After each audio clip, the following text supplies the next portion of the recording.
Do you want to prosper spiritually? Do you want to prosper? Do you want your things to go well?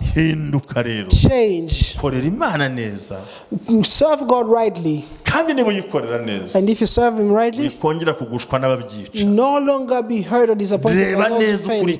Have stopped flowing. The fact that God is not doing something is because it's not because He failed. The fact that God is not doing something doesn't mean He's no longer able to do it. But your faith, your mindset is what equals to your stance, your current situation. He said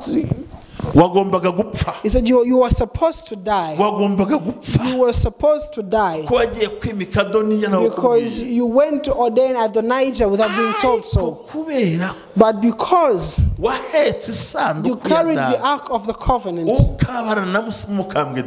and you are a priest on my father's reign, you will not die. May the Lord God bless you in the name of Jesus.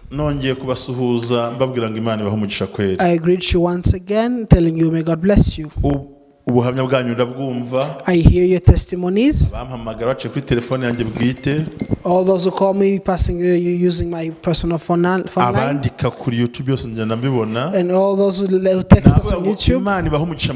I'm telling you this, may God bless you in Jesus' name. This is TUT, Tuwajyane Ubwuzu TV. Asking you to subscribe again. For we love you very much. May God bless you. We are now on our 10th day of prayer. And we are going to see the 9th step. The previous one, the 8th step, we told you that doing the work of God. We spoke of doing the work of God. Now we saw what is the work of God, who does the work of God, and where is the work of God done. And I know that you saw very clearly that the work of God is you. And after you are made the work of God and perfected, you serve God during day and night when you are sad or happy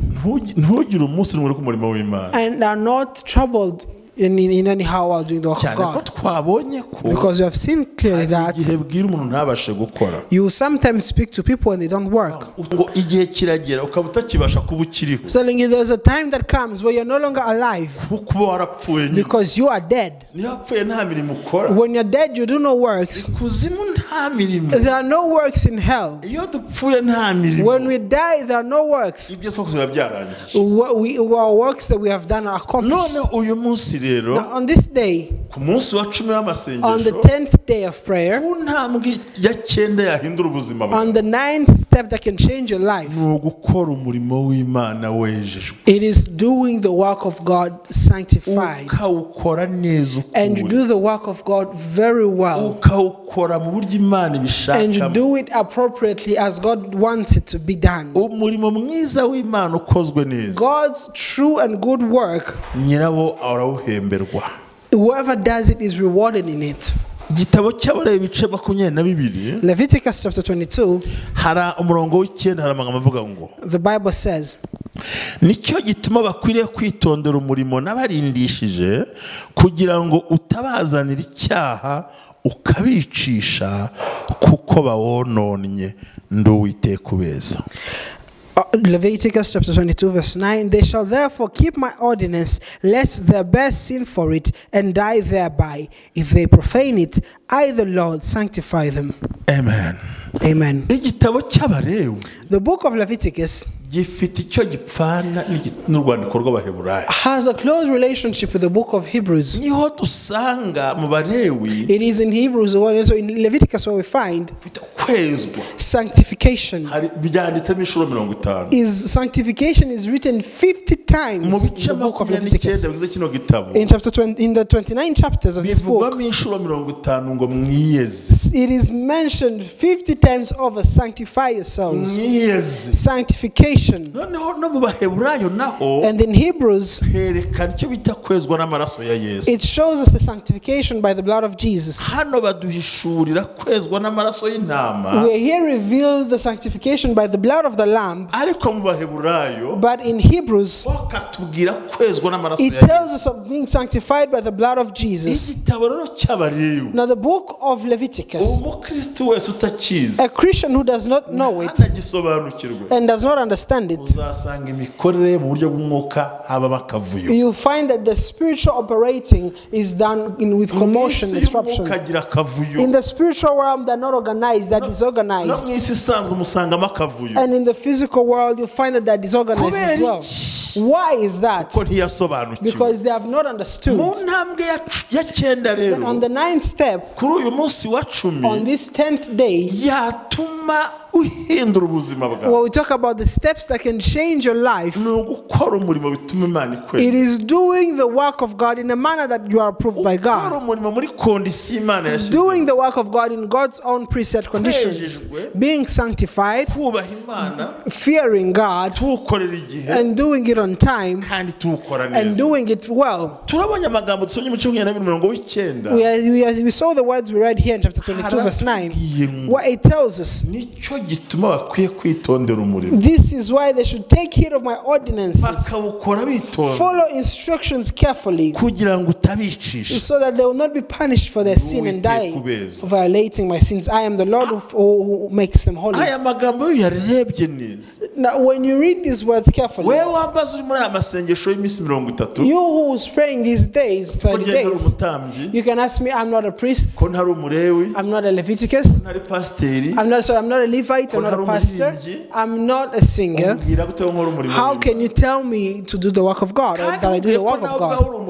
I already told you that you yourself are the work of God. There's an epistle that Peter wrote to Christians, where he wrote to them, and he said to them, once you were not a people, we were not a people, but on this day you are a holy nation, a chosen generation, priests of the kingdom of God. Hallelujah. Hallelujah. A royal priesthood. Whoever receives and accepts Christ becomes a priest. And they become a priest of their inner temple. Because the Bible tells us that we are the temple of God. And then we offer living true sacrifices to God that are found pleasing to Him. Living sacrifices that are found pleasing to God is the prayers of the saints. Now we're going to see here God telling Moses, rebuking him. Sorry, telling Moses and constraining him to tell the sons of Aaron, I would like you to agree with me that you are a priest of the Holy God. You are a God's very own special people, a person that God called. On the 9th step, when you do the work of God, it changes your life. It changes your life. He said to him, go and tell the sons of Aaron. This is Leviticus chapter 21 verse 16. Bwira Aroni uti umuntu wese mu rubyaro rwanyu mu bihe byose uzagira inenge ntakigire hafi ngo atambe ibyo kurya by'Imana ye. Nagira ngo badusomere nabo. And the Lord spoke to Moses saying, speak to Aaron saying, no man of your descendants in succeeding generations who has any defect may approach to offer the bread of his God. Any man who will be having defects shall not approach to give offerings, because they are Levites. They are allowed to eat. Because they are a priest, they are allowed to eat. But he is not allowed to offer to God. He is not allowed. God showed Moses that there are defects. ukora umurimo ntiwemerwe. There's a reason why you do the work and are not approved. Ubonere nk'umugisha. And you are not blessed in it. Ntunawuhembukiremo. And you are not finding comfort in it. Kubera iki? Why is it? Ntiwawukoze mu buryo bwiza. You have not done it conveniently. Hari impamvu yabyo. There is a reason. Intambwe rero ya kera. The ninth step, iyo dukoreye Imana when neza we mu buryo serve bwiza, God rightly and conveniently, abatambyi b'ubwami neza, and we are royal priests in a good manner, idukura mu ntambwe bitujya mu ntambwe nziza. it takes us step to step into further better lives. 18 On 18, the Bible umuntu says, wese ufite inenge ntakigire hafi impumyi, uremaye akaguru cyangwa ubutaraye izuru cyangwa ufite urugingo ruta urundi nkarwo. For any man who has a defect shall not approach a man blind or lame who has a marred face or any limb too long.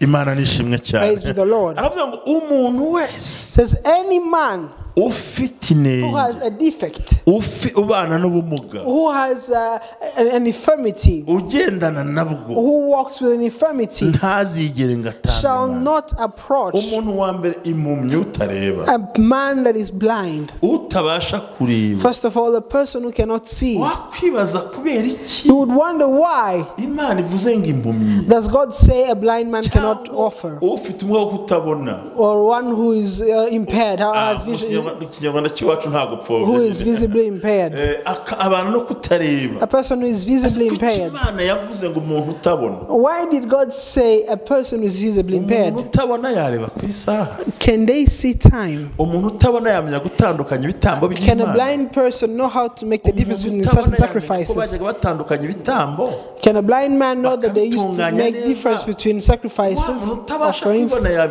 Can a person who cannot see such a thing do it well? I want you to enter the spiritual realm.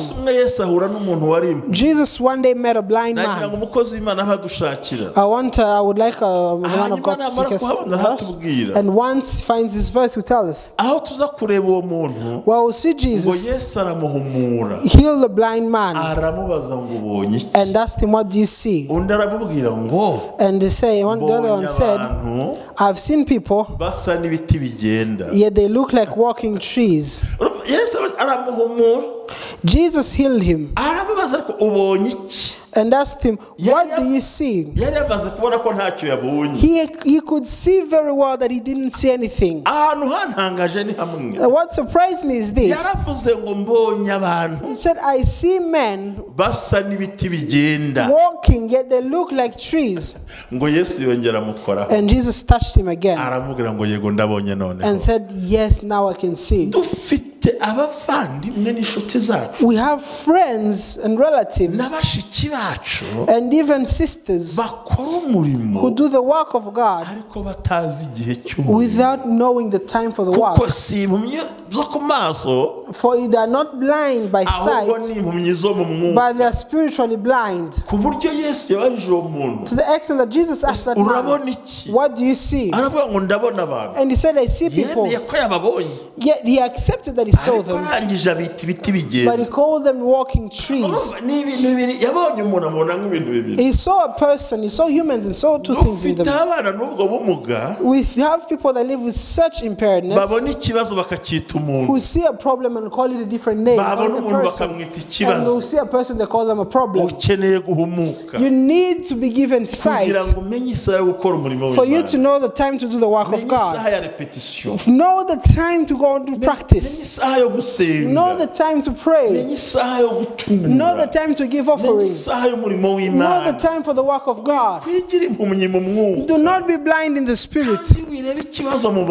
Do not even want to see problems in people. Do not take problems and call them people. Or take people and call them problems. Do not say it is people who made you fall and not be saved. God says a person who is blind, who cannot know what the time, what is the time, who cannot know what is the time, who cannot respect the given programs, who cannot know to make difference between certain sacrifices, should go eat, drink, and not be present. Now, the problem that we the church have, these blind people, these people who are blind and are closing their eyes, are the ones who are destroying the work of God. And you find them in the choir, you find them preaching, you find them among the deacons. Yeah, the Bible says that they should go aside, but today they have crept in the work.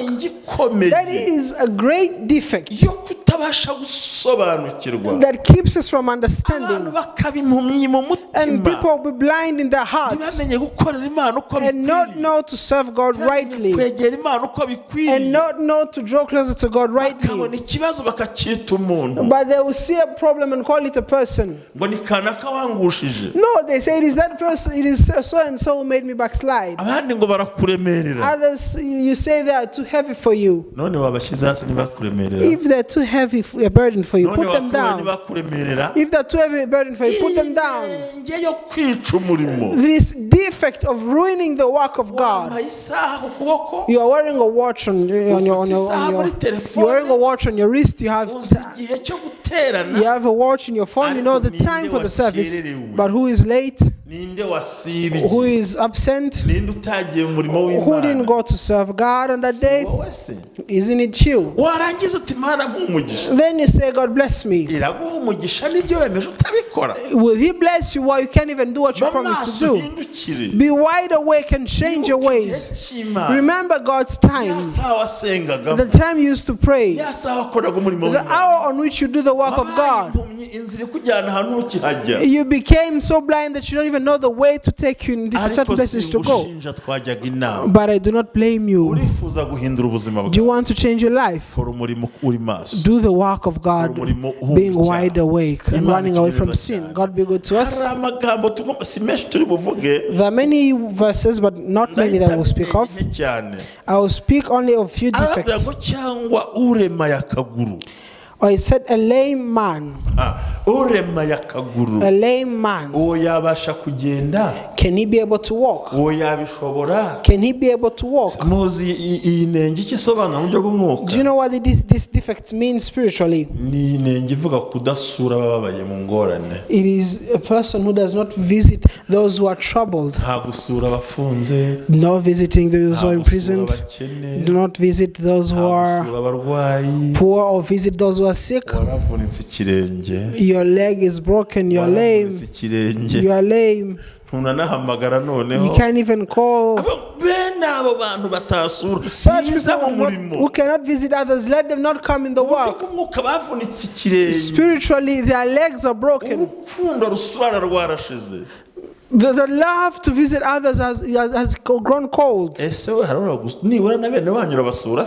man who has a broken foot. Now, do you even visit your relatives?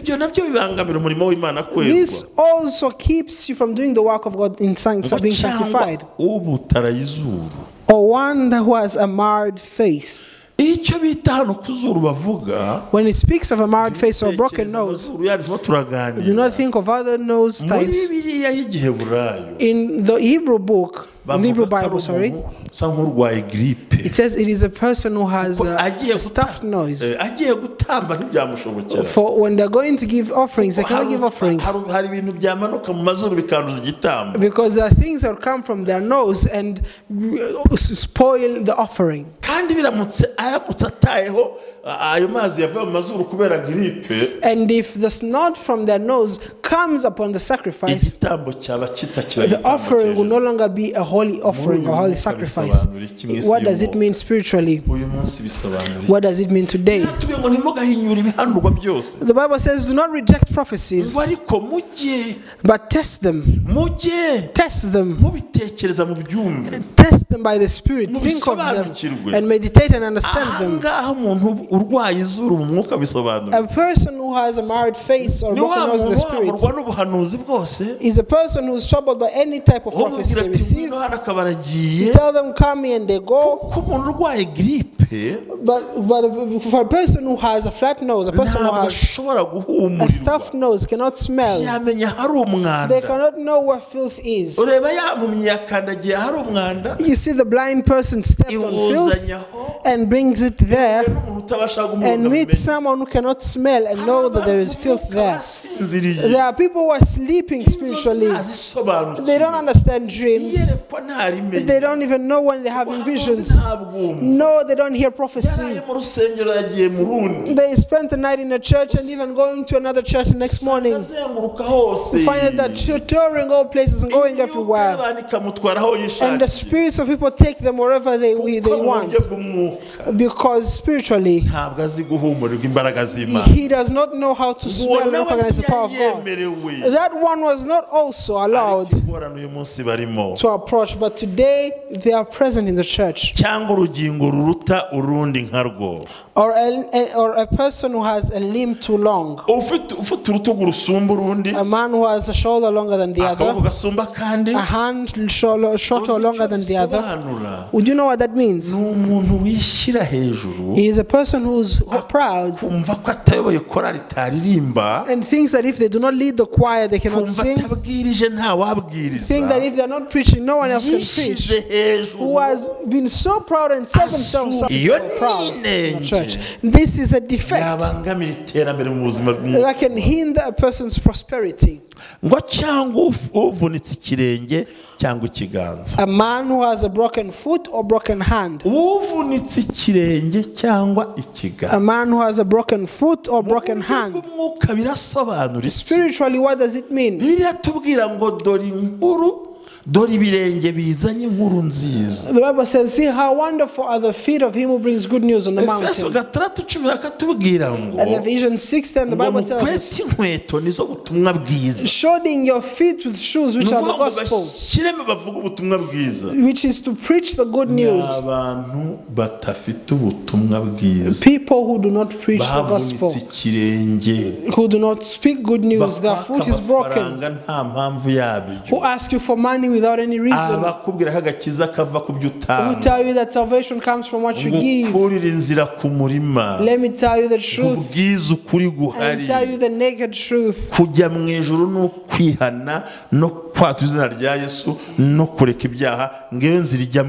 Heaven is confessing and accepting Jesus Christ as your Lord and Savior, forsaking sin and walking. No works can take you to heaven. It is impossible. A person whose foot is broken, who speaks the wrong message, a message, a word that is not of God, their feet are broken. They do not speak or preach the gospel correctly, but they're bringing fall and they're bringing backsliding to men of God and women of God. Because the Bible tells us people whose foot are broken. And we have seen that feet are the good news or the gospel. Let us, may God be good to us.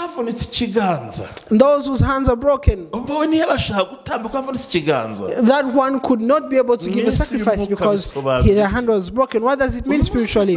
What does it mean today? It is people who no longer give, whose hands are broken, whose hands are broken. When poor people come, they don't know the poor, they don't know those who are hungry, they don't know what to do. Their hand is broken. The sign of a person who is blind. They'll say, men of God failed me, they hurt me, they disappointed me, I'll no longer do it. I will no longer help a poor person. I will no longer give offering. You are blind. I tell you, you are blind. And you won't even be able to smell. You are not even understanding the spiritual things. Do not fold your hand because of people's broken feet. Do not think or use as excuse those who ruin the gospel. But there are also others who speak the gospel well. Others who pray. Don't tell me such a person made me backslide. No, they didn't make you backslide. But look, even those whose feet are broken, so those whose hands are broken, who don't know how to help the poor, who don't know how to help the sick, who cannot visit people to help them, those who don't know what it means to serve God, their hands are broken on paying the tithe. So now I will give the tithe to the poor.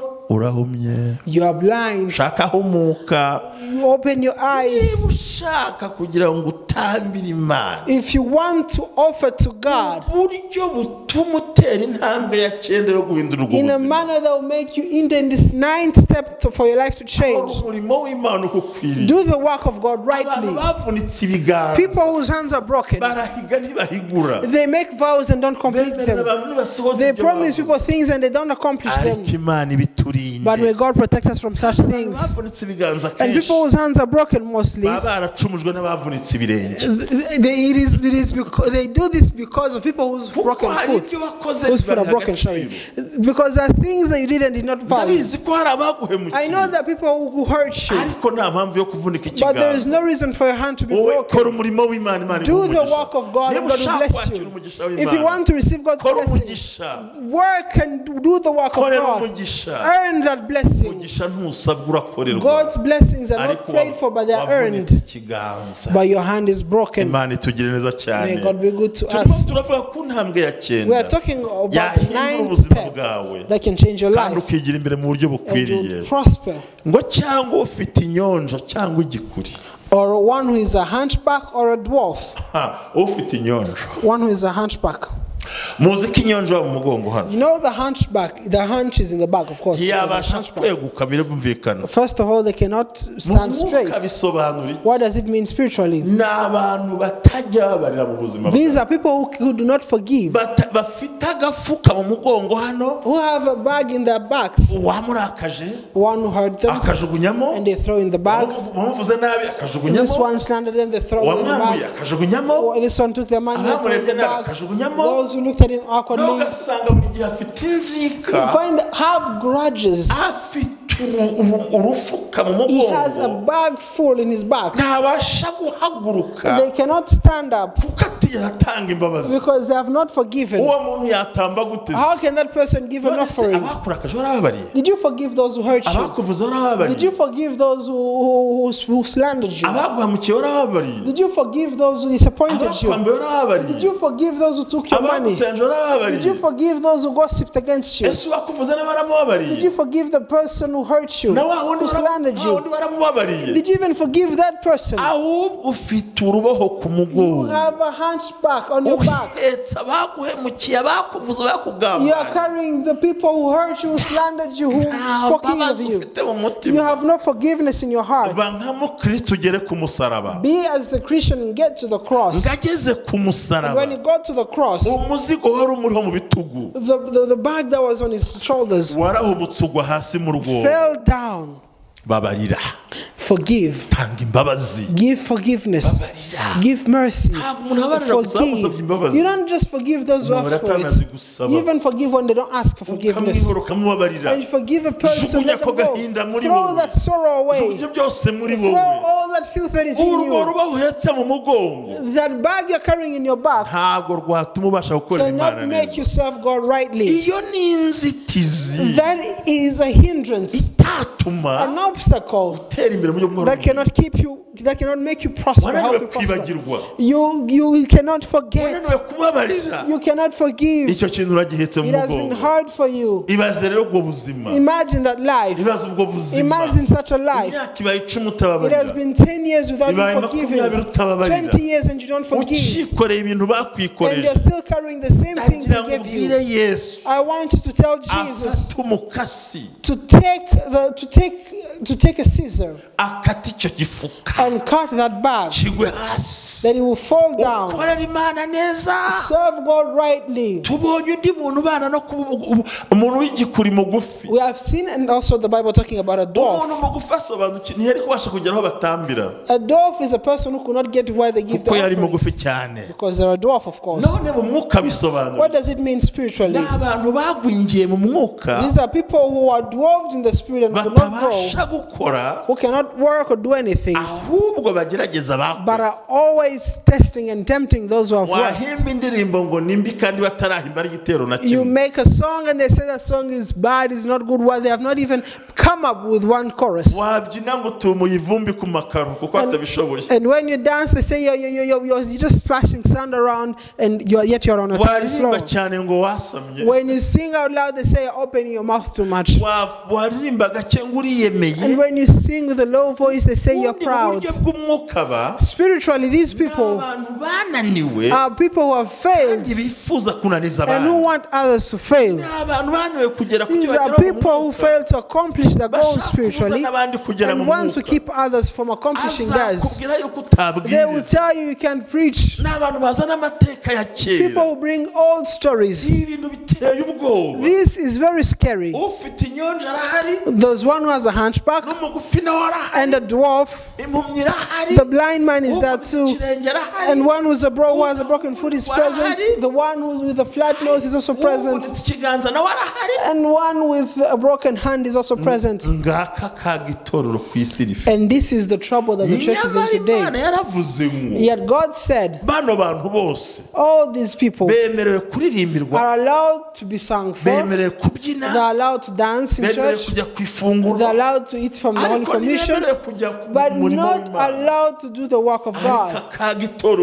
But the trouble of the church is that such people are filling the church. Those who don't want others to do the work. That person who will tell you don't know how to teach, yet you taught very well. Sorry. They will have these words in their mouth that I speak of. They will tell you, it was good, but you would have done this. Is it only you that can do that? Can others do so? And others will come with hypocrisy and tell you, you taught very well, praise be to the Lord. In order for them to make you proud, and you'll be struck in that manner.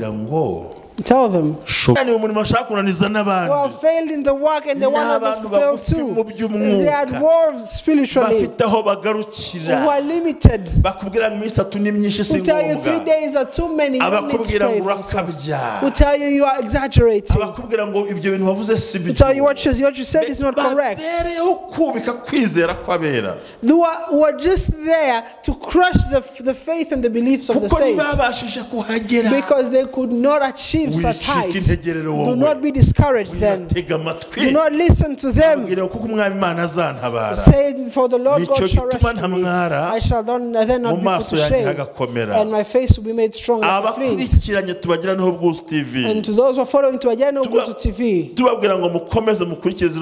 we ask you to keep following these steps, for we are now on the 9th step, reminding us to do the work of God correctly. We saw the people who were not allowed to approach the holy or the holiest of places in the temple because they had defects. Glory be to God. We were speeding. Or one who has a defect in their eye. Who has a defect on their eye. Who has a defect in his eye, or who has one eye, one blind eye. What I want to say spiritually, listen to this revelation. This is normally a defect that comes upon leaders or people who do not have big visions. People who see only one side.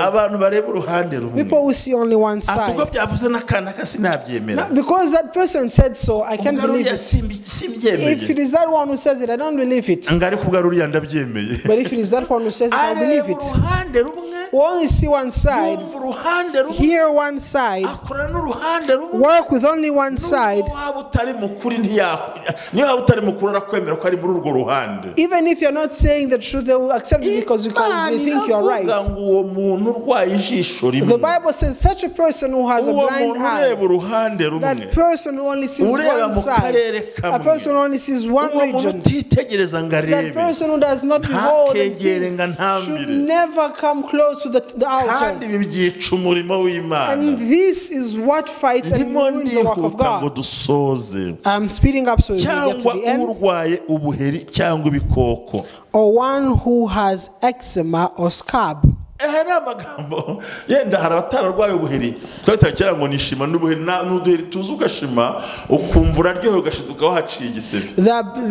people who don't know about eczema, these are scales of rash that comes upon your skin, and you scratch them, and in the end you will find yourself having caused yourself a wound. And you're just feeling good as you're scratching yourself, and you want to keep scratching until there comes a wound. Scabs are now scales that come over your whole body.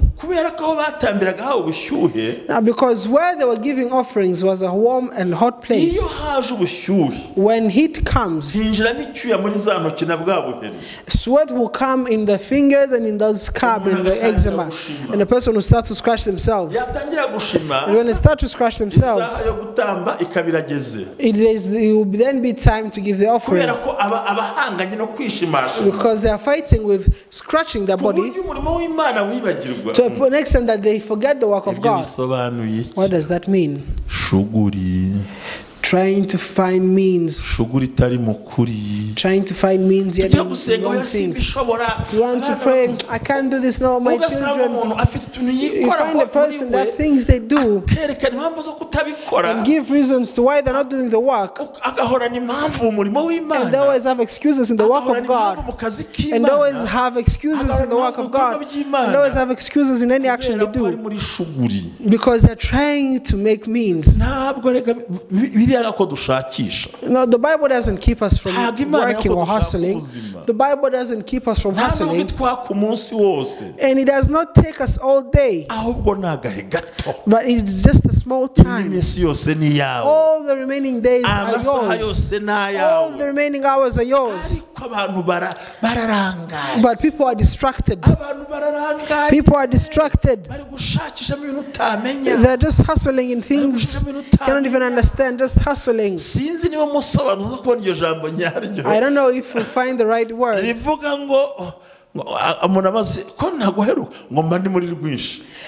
A person, you ask a person, why can't I find you these days? Where have you been? No, I've been busy, they say. They say, I've been busy doing, I've had a lot going on. I've had a lot going on. I don't know what is that. I have a lot going on. I have a lot going on. I have a lot going on. It is what we call the eczema or the scab. People are just scratching themselves with that end. They're just staring in their own business. Sometimes they're even busy watching TV shows. Other times they're watching different programs. You find that they will not have time for God to give the offering.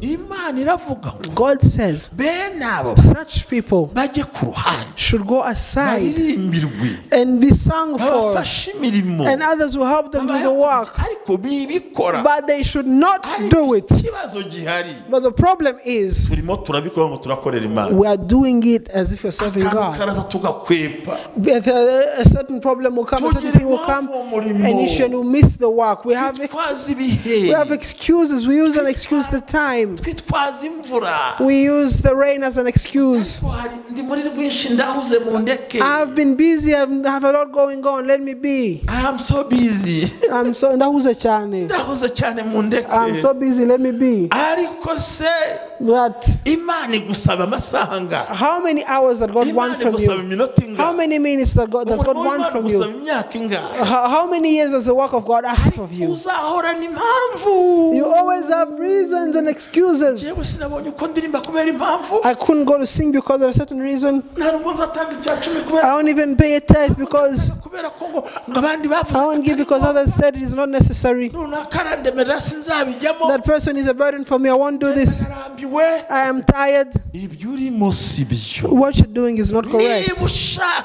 If you want to prosper in the spirit, if you want to prosper in life, serve God rightly.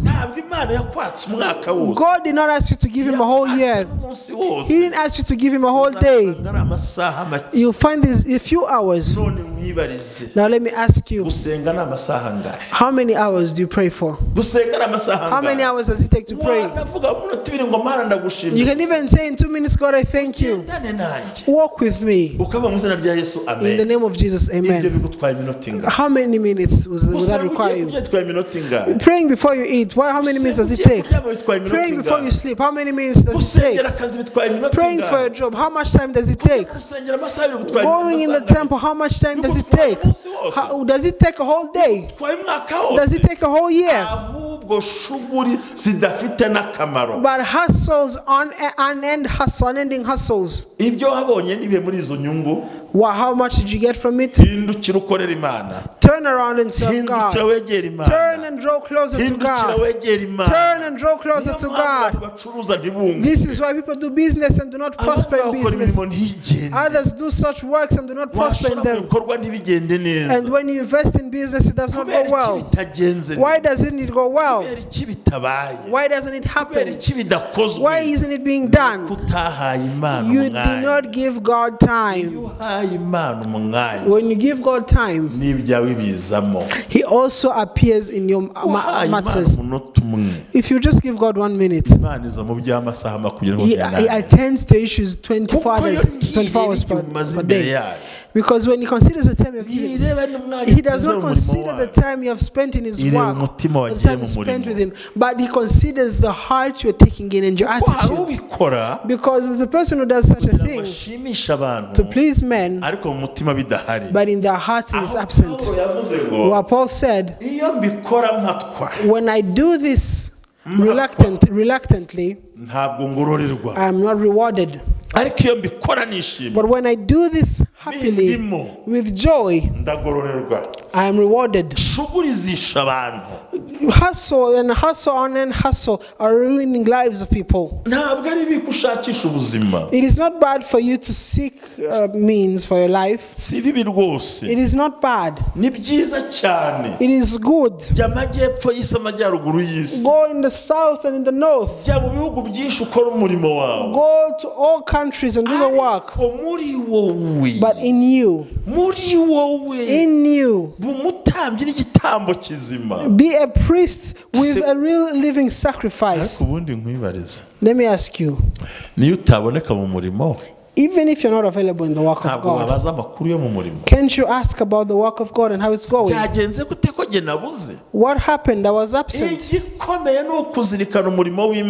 What matters is memorizing and always being constantly mindful of the work of God.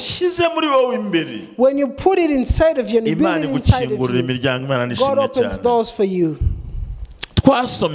We've read, haravuga ngo cyangwa urwawe cyangwa ihoko cyangwa umenetse ibinyita bito. One who has a defect blind eye or is a eunuch. Reka tubivuge muri buno buryo. Let us say this manner. In this manner, one with eczema or scab, one who is a eunuch, or in other words, one who is not really a man, who cannot procreate. Why did God say so? It is because a priest gives birth to another priest, a singer births another singer, a prayer person births another prayer person, and a lamb or follower will birth other followers. It is because the work you do, hagomba kugira abagukurikira muri uwo there must be murimo others who follow you in that work kuko bakunze imbuto wera because they have loved the fruits you ariko ni bear. bangahe bagukurikira ni bangahe But bankurikira how many follow you? How many follow ni me? bangahe bakunda imbuto zawe How many love the fruits that you ni bangahe bear? bemera ko Imana ikorana nawe How many believe that God works yenda with bashobora you? kutabyemera ku mpamvu zabo They might not bwite believe it because of their own ariko reasons, hari abatagukurikira kubera imbuto but there are others who cannot follow you because hari of abagabo certain kugira ngo fruits. nyizwe n'akana There are kanabyihorera others who say, instead of me being saved like such a person, I'd rather leave it. These are defects. izi ni inenge These are defects zituma umurimo w'Imana upfa that make the word of God not prosper. kandi ugapfira muri wowe And it fails in you. kandi wamara gupfira muri wowe And when it fails in you, bikaba bitahindura intambwe zawe it will not change your steps. ndaho urugero rukomeye Let me give you a great example. umugabo witwa Abiyatari A man called Abiathar. abami cyangwa abami ba mbere When you read in First Kings, aho mu bami bice bibiri uzasanga cya mbere cyangwa uzasanga mu magambo ntabwo ndi buhage 1 Kings chapter 1 and 2, I won't say witwa it. Salomo I won't read it, but I will say it. wari ugombye gupfa He said, wagombaga gupfa you were supposed to die. wagombaga gupfa You were supposed to die ko wagiye kwimika Adoniya nawe because you went to ordain Adonijah without being told so. kubera But because wahetse you isanduku ya carried the Dawidi ark of the covenant ukabarana na mukambwe Dawidi and you are a priest on my father's reign, ntugipfuye you will not die. jya mwana tote Go away. urumva umurimo mwiza yakoze The good work that he did, wamutabaye ku munsi w'amakuba n'ibyaha saved him on the day of trouble. haleluya Hallelujah. gukorera Imana neza amaherezo When you serve God rightly, in the end, it becomes a reward for you. Imana God, wibuka ko igisubiza umuntu you remember that he answers wa people. mugore w'umupfakazi waragiye gutwara abana be That widow who went, that widow whose children are about to be taken kubera ko away, umugabo we because her husband yahishe abahanuzi hid prophets arangije arabagaburira and fed them apfa atishyuye and did ideni not pay the debt in ubwo the baje end. kwishyuza umugore ngo amutware abana When they came to ask for payment and collect the children as payment, she asked, she begged, aramubwira she umukozi wept and w'Imana said to the man of God, arabubwira umukozi w'Imana and said to the man of God, Elisha. ngo mu rugo hari iki When the man of God, Elisha, asked her, what do you have at home? arababwira ati hariyo utuvuta She said, there is a little bit of oil in a jar. genda utiri ibikungungu Elisha said to her, go and borrow vessels. Go and ask for vessels. Go and ask for vessels. nta limitation yamuhaye He did not give her a limit. ntabwo ambwira ngo garukira He ahangaha didn't say stop at this number of vessels. Then she borrowed the vessels and closed herself the room. And the oil came from the jar. aramubaza ngo se Now he asked, nta bindi ufite do you have no other vessels? umugore aramubwira ngo The woman said, ngo nta bindi I have no other vessels. akivuga iryo jambo As she said so, amavuta ahita ahagarara the oil dried up. ibyo Imana igukorera bingana n'uko wizeye What God does for you is proportional to your faith. ikora ku buzima bwawe bingana What God does in your life is proportional to your energy and input. ibyo wakira bingana n'uko wizeye What you receive is proportional to iyo your aza faith. kugira ibindi byinshi avuze ntiri guhagarara Had she had so many more vessels, it wouldn't have stopped Imana flowing. idakora si uko yananiwe The fact that God is not doing something is because it's not because He failed. The fact that God is not doing something doesn't mean He's no longer able to do it. kwizera kwawe But your faith, kwizera kwawe your faith, imitekerereze your yawe mindset nibyo bihwanye naho uhagaze is what equals to your stance, your current situation. I want you to increase your faith in your heart. ibikoresho bikwiriye Ask and borrow for real good vessels. Borrow good vessels. iyo uriya mupfakazi aza kwaka ibikoresho byinshi Had that woman, that widow asked for many vessels, yari kubona amavuta menshi she would have had a lot of oil. urumva ni wa murimo wakozwe It is the work that was done. iyo dukoze umurimo w'Imana When we do the work of God rightly tukawukora and twitonze we do it carefully, nta rwitwazo without giving nta excuses, guhimbahimba nta gushaka impamvu without trying to find nta certain reasons, kwitiranya ibintu n'ibindi or being confused with such tuzi things, umwuka w'Imana ukora knowing how the work of God is done, tutaravunitse ikirenge knowing gisura how the abantu Spirit of God does, visiting people, tutaravunitse ikiganza gikora umurimo uragitanga and when our hands hands are not broken, the same hands that do the work of God and give. Not having broken feet, which means the good news. Having taken away the hunch in the back, the hunchback. Not being dwarves in the spirit. And no longer being taken away by the hustle. Without only considering one side. But always looking in the face of God. Nothing will keep this 9th step that you make from bringing good results in your life. Hallelujah, hallelujah, hallelujah.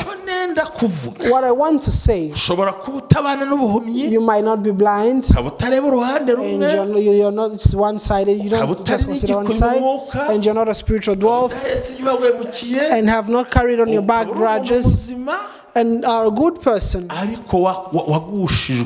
but you've backslidden because of people who do such things. And you too have laid down. You too have stopped doing the work. You too have slept and walk with the scars of those who wounded you, and show it more than showing how Christ saved you. You have put salvation in men when people have no salvation. Why don't you honor and follow God's instructions just because of people? What we call prosperity in the kingdom of God. Prosperity in the kingdom of God. You're no longer giving tithe because you gave tithe to someone and they spoiled it. Then in that case you're losing and failing some of the principles for you to prosper in the kingdom of God. You are no longer showing goodness and kindness to people because you say they disappointed you. You are failing on the principles of the kingdom of God. You are failing on the principles of prosperity in the kingdom of God. You are not visiting the sick. You are not visiting those who are afflicted. Meaning you are working and not working rightly in the principles of God. When we fail on the principles of the kingdom of God, whenever we fail on these principles, we cannot prosper spiritually, and you cannot achieve anything. You cannot achieve anything. You say, I will show them because they disappointed you. You have failed on the principles and instructions of the kingdom of God. But I want you to turn in your heart. Do you want to prosper spiritually? Do you want to prosper? Do you want your things to go well? Change. Serve God rightly. And if you serve Him rightly, no longer be hurt or disappointed by those who fail. Look well and follow. Follow the God you walk with. This is a principle that can help you prosper and help you serve God well. Where Jesus said to the disciples, you are the ones who have abided with me, and God rewarded them. When you do the work of God rightly, when you do the work of God correctly without any defect,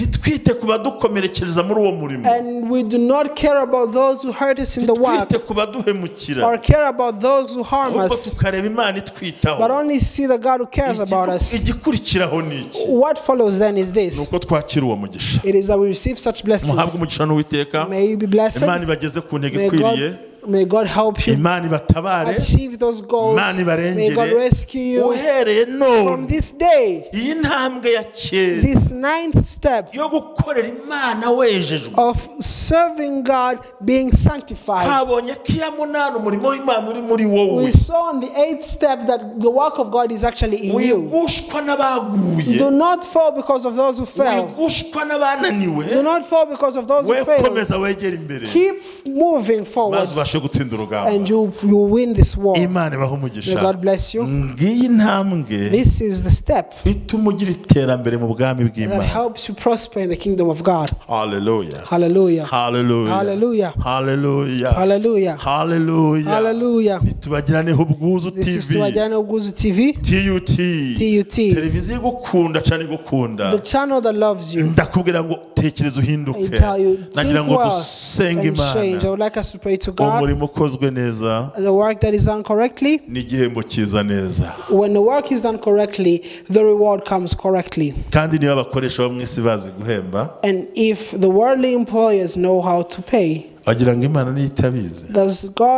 Is God the one who ignores rewards? Biteye agahinda gusaba Imana ngo iguhembe. It is sad to ask God to pay you or to reward you. Biteye isoni. It is shameful. Birakabije. And it is something that should not even Si be. ibintu byiza. It is not a good thing Kwishyuza Imana utakoze cyangwa wakoze nabi. to ask God for payment why you did not work or why you did a bad work. Nge nawe duhinduke. May you and I change Tunahindukire. and turn Dukore umurimo. so that we may do the work Twemerwa n'Imana. that makes us approved of God. Mana nyiricyubahiro. God of glory, Turi imbere y'ubwiza bwawe. we are in your presence. Tugeze ku ntambwe ya 9 ikomeye. This is the 9th step, a powerful one. Twabonye abagabo biciwe ku ruhimbi kubera gukora nabi. We have seen people that were killed on the pulpit because of not working correctly, because they took a fire that was not worthy. Bahuje n'uwawe biranga barafatwa. And when they brought it into yours, they were taken by the fire, burned to death.